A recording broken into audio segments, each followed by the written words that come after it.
সালামু আলাইকুম।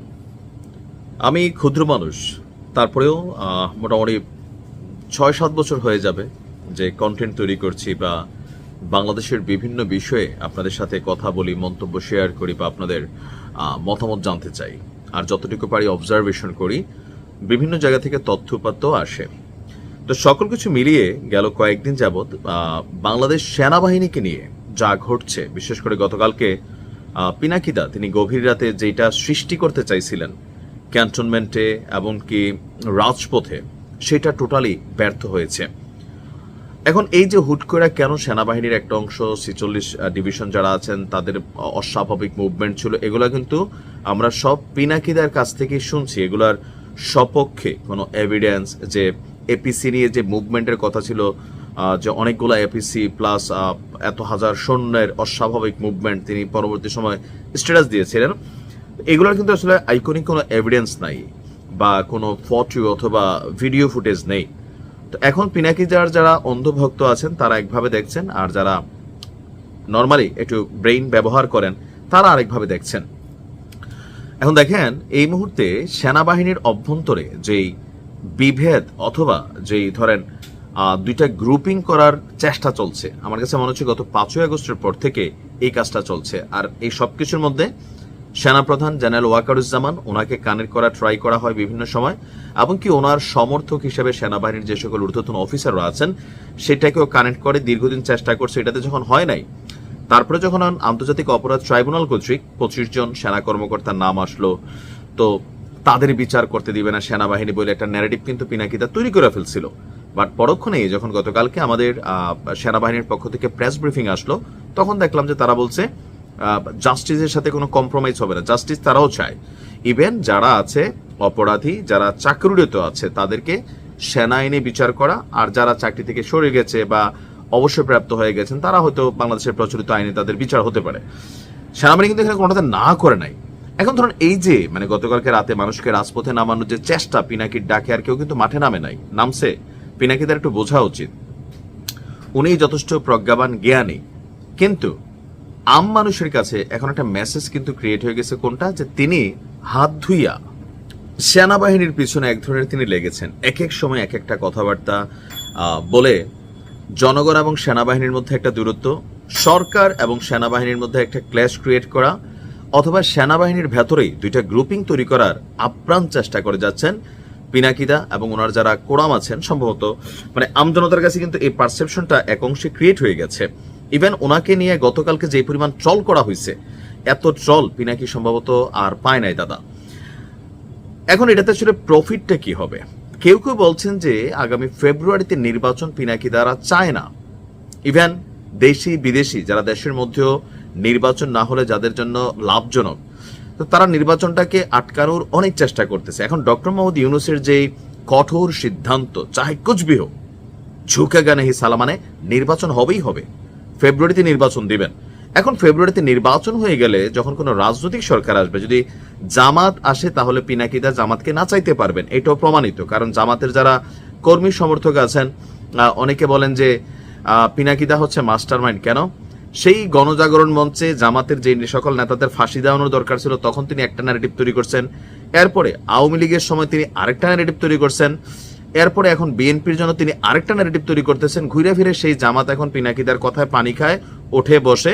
আর আলেমদের একাংশ ওনার বিভিন্ন রকম সুবহানাল্লাহ, আলহামদুলিল্লাহ, আল্লাহু আকবার বা বিভিন্ন রকম ইসলামিক বক্তব্যের কারণে অনেক আলেমরাও মনে করে নিছে যে তিনি তাদের অলিখিত গার্জিয়ান। আর এখান থেকে তিনি ডাক দিলে জিয়াফত খাওয়ার জন্য অনেককে কিন্তু আমরা মাঠে দেখতে পাই।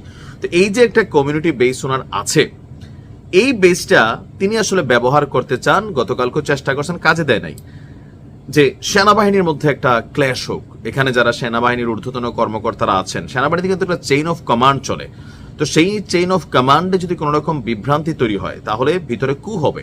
আর কু হওয়া মানে হচ্ছে এই মুহূর্তে দেশে নির্বাচন হবে না। কারণ আগামী নির্বাচনে সেনাবাহিনীর যেই সাপোর্টিং সরকারের দরকার সর্বোচ্চ লেভেলে, কিন্তু সেনাবাহিনী ছাড়া এই দেশে নির্বাচন হবে না, এটা মাথায় রাখেন।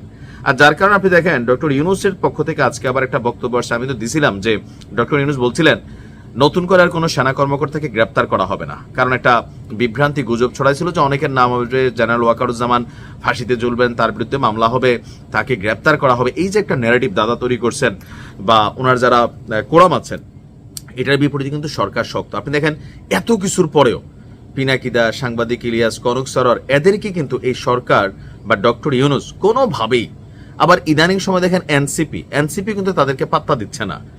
কোথাও না কোথাও অনেক মানুষের কাছে মনে হয় যে দেশটাকে এই মুহূর্তে যেভাবে স্বস্তিতে রাখা যেত একটা সুন্দর নির্বাচনের মাধ্যমে, চাঁদাবাজি হচ্ছে, এগুলো নিয়ে কথা বলা দরকার, তারা কথা বলতেছেন। অসংখ্য ধন্যবাদ। সাংবাদিক ইলিয়াস একটা ডকুমেন্টারি করছেন চুয়াডাঙ্গা নিয়ে, এরকম আমি চাই 64 জেলা নিয়ে 64টা প্রতিবেদন হোক, এগুলো মানুষের কাছে গ্রহণযোগ্য। আবার যেই দল করে তারা মারা খাবে ভাই, এটা তো সমস্যা নেই, কিন্তু সেনাবাহিনী বা আমাদের যে সশস্ত্র বাহিনীগুলো আছে এগুলোর মধ্যে কোনো ধরনের ঝামেলা যদি তৈরি হয় এই গুরুত্বপূর্ণ সময়ে, যখন নির্বাচন ঠিক দ্বার প্রান্তে, তো এটাতে ক্ষতি হবে কার? দেশের সেনাবাহিনীর ক্ষতি হবে এই নির্বাচন। তো দাদা কি পাবেন? বিপ্লবী সরকার, ইনকিলাব জিন্দাবাদ, রক্তের নদী তিনি বওয়াই দিবেন।